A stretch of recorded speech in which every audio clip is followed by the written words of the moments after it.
अस्सलाम वालेकुम dear students, कैसे हैं आप सब लोग। Welcome to the base academy. बच्चों, मैं हूं आपका फ़िज़िक्स इंस्ट्रक्टर अदील अख्तर और आज हम सेकेंड ईयर फ़िज़िक्स के चैप्टर नंबर 19 से सबसे पहला जो टॉपिक है फ्रेम ऑफ रेफरेंस और रिलेटिव मोशन को डिस्कस करने जा रहे हैं।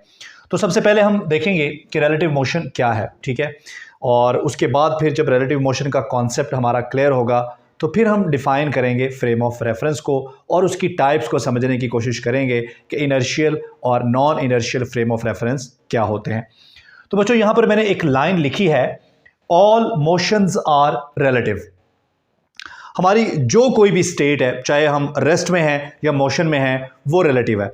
अब इस बात का क्या मतलब है, टेक्निकल ये टर्म है, इसकी क्या मीनिंग्स हैं आसान अल्फाज में, इसको हम समझने की कोशिश करेंगे और समझने की कोशिश करेंगे सबसे पहले एग्जाम्पल नंबर 1 से, रिलेटिविटी ऑफ डायरेक्शन। ठीक है जी। तो उसके लिए एक छोटी सी एग्जाम्पल मैं आपको देता हूँ। बच्चों, ये मेरे पास ग्लोब है। ग्लोब क्या होता है? जैसी ज़मीन हमें स्पेस में नज़र आती है, स्पेस से अगर ज़मीन को देखें तो वो जैसी नज़र आती है, उसकी रिप्रेजेंटेशन के लिए, उसको रिप्रेजेंट करने के लिए हम इस ग्लोब का इस्तेमाल करते हैं। ठीक है।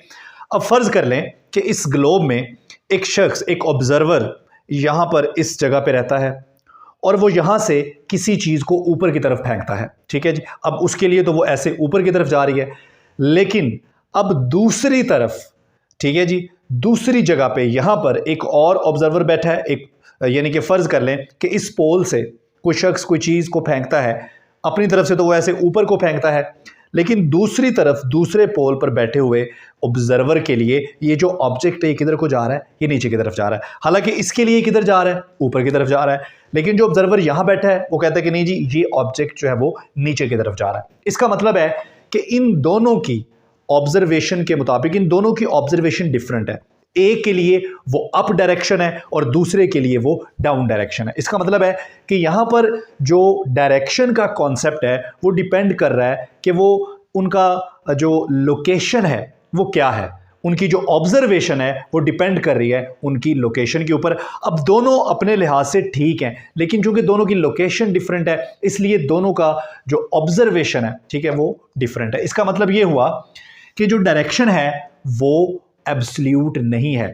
अगर कोई चीज़ ऊपर को जा रही है मेरे लिए, तो हो सकता है किसी दूसरे ऑब्जर्वर के लिए वो नीचे की तरफ जा रही हो। इसका मतलब है हम ये नहीं कह सकते कि ये जो अप डायरेक्शन है या डाउन डायरेक्शन है ये एब्सोल्यूट है। अप का मतलब सिर्फ अप ही होता है और डाउन का मतलब सिर्फ डाउन नहीं।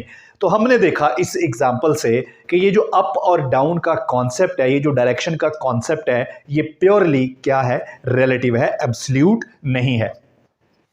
एक दूसरी एग्जांपल है हमारे पास। अब देखें, फ़र्ज़ करें कि ये मेरे पास एक गाड़ी है और ये गाड़ी मूव कर रही है कांस्टेंट वेलोसिटी के साथ और इसमें दो पैसेंजर्स बैठे हैं, ए और बी। आप इन दोनों को ऑब्जर्वर कह सकते हैं।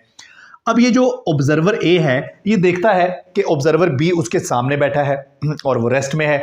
ऑब्जर्वर बी देखता है ऑब्जर्वर ए को कि वो मेरे सामने बैठा है, वो रेस्ट में है। इसका मतलब है कि इस गाड़ी के अंदर ये दोनों ऑब्जर्वर एक दूसरे के लिहाज से रेस्ट में है, लेकिन एक तीसरा ऑब्जर्वर है जो ग्राउंड पे खड़ा है और स्टेशनरी खड़ा है, यानी कि स्टेशनरी है। अब वो ऑब्जर्वर ये कहता है कि ये पैसेंजर ए और बी ये दोनों मूव कर रहे हैं। इसका मतलब है कि दोनों के लिए वो ऑब्जर्वर जो इस गाड़ी में है, गाड़ी यूनिफॉर्म वेलोसिटी से मूव कर रही है, और वो ऑब्जर्वर जो ग्राउंड पे है, स्टेशनरी है, उन दोनों के लिए जो मोशन का कॉन्सेप्ट है वो डिफरेंट है। इन दोनों के लिहाज से ये दोनों एक दूसरे के लिहाज से with respect to each other ये रेस्ट में है, लेकिन इस ऑब्जर्वर के लिहाज से ये दोनों मूव कर रहे हैं। इसका मतलब है कि जो मोशन का कॉन्सेप्ट है वो एब्सोल्यूट नहीं है, जो रेस्ट का कॉन्सेप्ट है वो भी एब्सोल्यूट नहीं है, बल्कि रेस्ट और मोशन का कॉन्सेप्ट डिपेंड कर रहा है हमारे फ्रेम ऑफ रेफरेंस के ऊपर कि हम उस इवेंट को किस तरह से ऑब्जर्व कर रहे हैं। ठीक है जी। अच्छा, एक और मैं आपको एग्जांपल देता हूँ। आप अगर एक गाड़ी में बैठे हैं, फॉर एग्जांपल आप ट्रेन में बैठे हैं और ट्रेन आगे की तरफ जा रही है, तो आप जब बाहर देखते हैं तो आपको लगता है कि जितने भी दरख्त हैं, बिल्डिंग्स हैं, जो भी लोग आपको नज़र आ रहे हैं वो सारे पीछे की तरफ जा रहे हैं। ऐसा आपने ऑब्जर्व किया होगा। लेकिन कोई ऑब्जर्वर, कोई शख्स जो रेस्ट पे वहाँ खड़ा है, उसके लिए वो जो पोल है, वो खंबा है, वो दरख्त है, वो रेस्ट पे है, वो अपनी जगह पे खड़ा है। लेकिन मुझे लग रहा है कि जैसे मैं आगे को जा रहा हूँ और ये पोल और ये दरख्त ये सारे पीछे की तरफ मूव कर रहे हैं। इसका मतलब है कि हमारी ऑब्जर्वेशन डिपेंड करती है हमारे फ्रेम ऑफ रेफरेंस के ऊपर। हो सकता है कि जो मैं ऑब्जर्व कर रहा हूं, दूसरे फ्रेम ऑफ रेफरेंस में जो बंदा है वो कुछ और ऑब्जर्व कर रहा हूं। यहां पर मैं लफ्ज सिर्फ ऑब्जर्व इस्तेमाल कर रहा हूं, मैं मेजरमेंट का लफ्ज इस्तेमाल नहीं कर रहा, क्योंकि अभी जस्ट हमने ऑब्जर्वेशन को ही सीखना है। जस्ट हमने ये सीखना है कि रिलेटिव मोशन और एब्सोल्यूट मोशन में क्या फ़र्क है। तो हमने देखा कि जब भी हमने मोशन या रेस्ट को डिफाइन करना हो तो हमें एक फ्रेम ऑफ रेफरेंस चाहिए होता है। उसके एतबार से विद रिस्पेक्ट टू दैट हम बता रहे होते हैं कि हम रेस्ट में हैं या मोशन में हैं।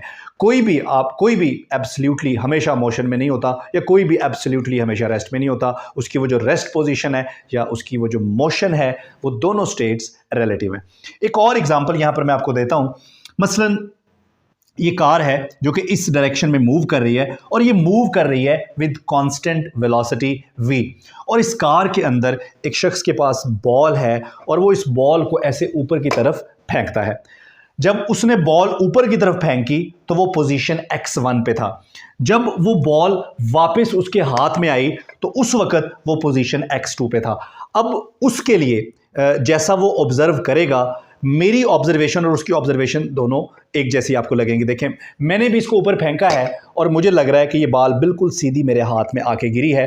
तो अगर कोई मुझसे पूछे कि भाई इसकी जो ट्रेजेक्ट्री है, इसका जो पाथ है वो बताएं कैसा है, तो मैं कहूँगा इसकी जो ट्रेजेक्ट्री है वो सीधी है अप और डाउन। ये सीधी ऊपर गई है और सीधी नीचे मेरे हाथ में आ गई है। ठीक है, चूंकि अब मैं इसको ऑब्जर्व कर रहा हूं अपने फ्रेम ऑफ रेफरेंस में, लेकिन एक दूसरा ऑब्जर्वर है जो कि ग्राउंड पे खड़ा है और वो स्टेशनरी है। मैं कार में हूं और मेरी कार यूनिफॉर्म वेलोसिटी के साथ मूव कर रही है।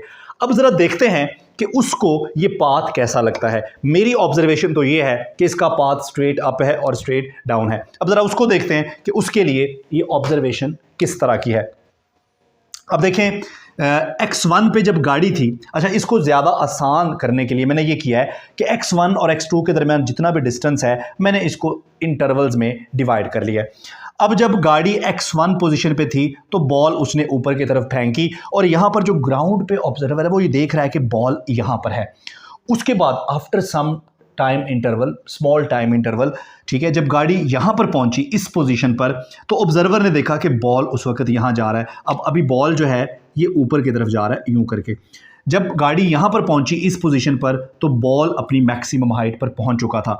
उसके बाद बॉल ने नीचे आना शुरू किया। इस पोजीशन पर बॉल अब नीचे आ रही है, और यहाँ पर आकर x2 पर आकर जो गाड़ी में ऑब्जर्वर है उसने बॉल को दोबारा कैच कर लिया। ठीक है, अब हम देखते हैं कि जो बंदा ग्राउंड पे है उसके लिए ये पाथ कैसा बनता है। तो इसको ज़रा ट्रेस करते हैं हम यूं करके। ये देखें, तो ये क्या बन रहा है? ये तो एक पैराबोला बन रहा है।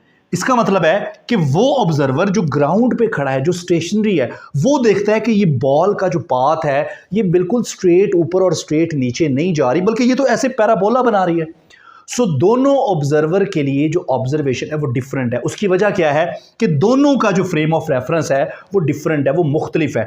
एक गाड़ी वाले का जो फ्रेम ऑफ रेफरेंस है वो गाड़ी है, और जो ग्राउंड पे खड़ा है उसके लिए फ्रेम ऑफ रेफरेंस ग्राउंड है। सो दोनों की जो ऑब्जर्वेशन है उस बॉल की ट्रेजेक्ट्री के बारे में वो डिफरेंट है। इसका मतलब है कि जितने भी मोशन होते हैं वो सारे एब्सोल्यूट नहीं होते, वो सारे रिलेटिव होते हैं। हमें ये बताना होता है कि अगर कोई ऑब्जेक्ट मूव कर रहा है तो विद रिस्पेक्ट टू व्हाट वो मूव कर रहा है। ठीक है, उसके लिए हमें बताएंगे कि जी वो with respect to that frame of reference वो मूव कर रहा है, और अगर कोई रेस्ट में है तो वो with respect to that person या with respect to that frame of reference वो रेस्ट में है। तो हम एब्सोल्यूटली रेस्ट और एब्सोल्यूटली मोशन नहीं कह सकते, बल्कि हमें ये बताना है कि तमाम स्टेट्स जो हैं वो रिलेटिव हैं। तो इसके अंदर हमने बहुत दफ़ा फ्रेम ऑफ रेफरेंस का वर्ड यूज़ किया है। अब आगे चल के मैं आपको समझाने वाला हूँ कि ये फ्रेम ऑफ रेफरेंस क्या होता है, इसकी कितनी टाइप्स हैं, और उसको हम एक्सप्लेन करते हैं। जी बच्चों, तो अब हम डिस्कस करने जा रहे हैं फ्रेम ऑफ रेफरेंस को। तो फ्रेम ऑफ रेफरेंस को पहले हम डिफाइन करते हैं। A coordinate system in which measurements are taken. एक ऐसा कोऑर्डिनेट सिस्टम या सेट ऑफ कोऑर्डिनेट जहां पर हमने एक्सपेरिमेंट करना होता है या मेजरमेंट्स करनी होती हैं। ठीक है, तो वो जो सेट ऑफ कोऑर्डिनेट्स है या वो जो कोऑर्डिनेट सिस्टम है उसे कहते हैं फ्रेम ऑफ रेफरेंस। अभी तक हम जो बहुत कॉमनली इस्तेमाल करते हैं सेट ऑफ कोऑर्डिनेट्स या कोऑर्डिनेट सिस्टम, वो है Cartesian coordinate system. Cartesian coordinate system के अंदर हमारे पास एक्स वाई जी कोऑर्डिनेट्स होते हैं। एक बड़ा सिंपल सा कोऑर्डिनेट सिस्टम है जो ज़्यादातर हमने इस्तेमाल भी किया हुआ है। तो मैं आपको समझाता हूँ कि ये कोऑर्डिनेट सिस्टम हमारा फ्रेम ऑफ रेफरेंस कैसे बनता है। अब फॉर एग्जांपल ये जो बोर्ड है इस रूम के अंदर लगा हुआ है इस दीवार के ऊपर और मुझे इसकी पोजीशन बतानी है, मैं क्या करूँगा, मैं इस रूम का जो कॉर्नर है ये वाला कॉर्नर मैं इसको ओरिजिन मान लूँगा। ठीक है, तो मेरे पास यहाँ पर दो लाइंस, ये एक हॉरिजॉन्टल एक वर्टिकल लाइन है, ये मिलकर हमारे कोऑर्डिनेट्स बना रही हैं, एक्स कोऑर्डिनेट वाई कोऑर्डिनेट। अब यहाँ पर इस जगह पर ये बोर्ड लगा हुआ है। ठीक है, तो मैं इस बोर्ड की पोजीशन इस कोऑर्डिनेट सिस्टम के अंदर बताऊंगा कि इसका भाई एक्स कोऑर्डिनेट इतना है, इसका वाई कोऑर्डिनेट इतना है, एक्स में आपको इतना जाना पड़ेगा, वाई में आपको इतना जाना पड़ेगा, तो इस दीवार के ऊपर ये बोर्ड आ जाएगा।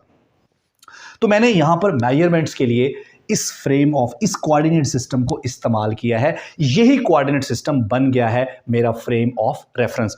अब फॉर एग्जांपल आप कॉलेज में हैं, लेबॉर्ट्री में हैं, लेबॉर्ट्री में कोई एक्सपेरिमेंट कर रहे हैं, तो वो लेबॉर्ट्री ही बन गया है आपका फ्रेम ऑफ रेफरेंस। तो फ्रेम ऑफ रेफरेंस की जो चॉइस है उसमें आप इंडिपेंडेंट है। फॉर एग्जांपल आप एक गाड़ी में जा रहे हैं तो वो गाड़ी क्या बन गया है, वो गाड़ी आपका फ्रेम ऑफ रेफरेंस है। तो फ्रेम ऑफ रेफरेंस जो है ये हमारे पास दो तरह के हैं, एक इनर्शियल फ्रेम ऑफ रेफरेंस है और एक non inertial frame of reference है। इनर्शियल फ्रेम ऑफ रेफरेंस क्या होता है, ऐसा frame of reference which is stationary जो कि रेस्ट में है या मूव कर रहा है with uniform velocity with respect to an assumed inertial frame of reference. यानी कि किसी दूसरे फ्रेम ऑफ रेफरेंस के लिहाज से एक ऐसा फ्रेम ऑफ रेफरेंस जो या तो रेस्ट में है और या वो मूव कर रहा है विद कांस्टेंट वेलोसिटी। इन दोनों सूरतों में एक चीज़ कॉमन है और वो कॉमन चीज़ है कि चाहे आपका फ्रेम ऑफ रेफरेंस रेस्ट में है, स्टेशनरी है या वो यूनिफॉर्म वेलोसिटी से मूव कर रहा है, दोनों सूरतों में जो एक्सेलरेशन क्या होगा, जीरो होगा। इसका मतलब है कि इस तरह का जो फ्रेम ऑफ रेफरेंस है उसे हम कहते हैं non accelerated frame of reference, जिसमें एक्सेलरेशन क्या हो, जीरो हो, कोई एक्सेलरेशन ना हो। या एक और डेफिनेशन भी है, a frame of reference in which law of inertia is valid. Law of inertia जिसे हम न्यूटन फर्स्ट लॉ भी कहते हैं, यानी कि एक ऐसा फ्रेम ऑफ रेफरेंस, ठीक है, जिसके अंदर अगर कोई ऑब्जेक्ट है, अगर वो रेस्ट में है तो फिर वो रेस्ट में ही रहेगा जब तक आप उस पर कोई अनबैलेंस फोर्स नहीं लगाते, और अगर वो मूव कर रहा है विद यूनिफॉर्म स्पीड तो वो मूव करता रहेगा जब तक आप उस पर कोई अनबैलेंस फोर्स नहीं लगाते। अब जो ग्राउंड है हमारा, अर्थ है, ठीक है जी, वैसे तो हम कहते हैं, हमें पता है कि अर्थ जो है ये रोटेट भी कर रहा है, इसका कुछ एक्सेलरेशन है अर्थ का, ये रिवॉल्व कर रहा है अराउंड द सन, लेकिन ये एक्सेलरेशन इतना मामूली है कि हम अर्थ को अज्यूम कर लेते हैं। वैसे तो स्ट्रिक्टली स्पीकिंग ये इनर्शियल फ्रेम ऑफ रेफरेंस नहीं है अर्थ, बिकॉज यहाँ पर एक्सेलरेशन है, लेकिन हमने इसके एक्सेलरेशन की स्मॉल वैल्यू की वजह से इसको सपोज कर लिया, अज्यूम कर लिया कि अर्थ जो है ये हमारा इनर्शियल फ्रेम ऑफ रेफरेंस है।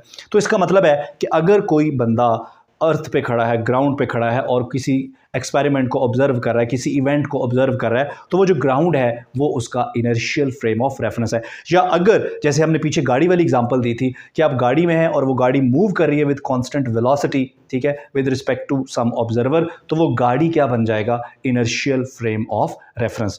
तो इनर्शियल फ्रेम ऑफ रेफरेंस वो होता है जहां पर हमारा न्यूटन फर्स्ट लॉ जो है या लॉ ऑफ इनर्शिया जो है वो वैलिड होता है, यानी कि वहां पर कोई एक्सेलरेशन नहीं होता। दूसरा है हमारे पास non inertial frame of reference. Non inertial frame of reference को हम एक्सेलरेटेड फ्रेम ऑफ रेफरेंस भी कहते हैं, ठीक है जी, यानी कि ऐसा फ्रेम ऑफ रेफरेंस जिसमें अब ये कंडीशन नहीं रही, उसमें एक्सेलरेशन है। इसकी एग्जांपल आपने बच्चों का वो मैरी गो राउंड देखा होगा जिसमें ऐसे बच्चे गोल गोल घूमते हैं, तो वो एक non inertial frame of reference है, क्योंकि जब आप ऐसे घूम रहे हैं तो एक्सेलरेशन है, वो एक्सेलरेटेड फ्रेम ऑफ रेफरेंस है। तो कोई और ऐसा फ्रेम ऑफ रेफरेंस जिसमें एक्सेलरेशन हो, मसलन आप गाड़ी में जा रहे हैं और आपने गाड़ी की स्पीड को इंक्रीज़ किया, आपने एक्सेलरेटर पर पाँव रखा, तो अब गाड़ी जो है ये आपका non inertial frame of reference बन गया। या आपने अचानक से ब्रेक्स लगाए तो गाड़ी की स्पीड में कमी आई, ठीक है, तो अब ये आपका नॉन इनर्शियल फ्रेम ऑफ, कोई भी ऐसा फ्रेम ऑफ रेफरेंस जिसमें एक्सेलरेशन मौजूद हो, चाहे उसकी स्पीड बढ़ रही हो, वेलोसिटी उसकी बढ़ रही हो या कम हो रही हो, वेलोसिटी उसकी चेंज हो रही हो, तो ऐसा फ्रेम ऑफ रेफरेंस जो है वो कहलाएगा एक्सेलरेटेड या non inertial frame of reference. तो अब इनर्शियल और non inertial frame of reference की बुनियाद पर आज जो हमने डिस्कस किया है ये हमारी कह लें क्लासिकल रिलेटिविटी थी। तो नेक्स्ट लेक्चर में इंशाल्लाह हम स्पेशल थ्योरी ऑफ रिलेटिविटी को डिस्कस करेंगे। तो मिलते हैं नेक्स्ट लेक्चर में। थैंक यू, अल्लाह हाफिज़।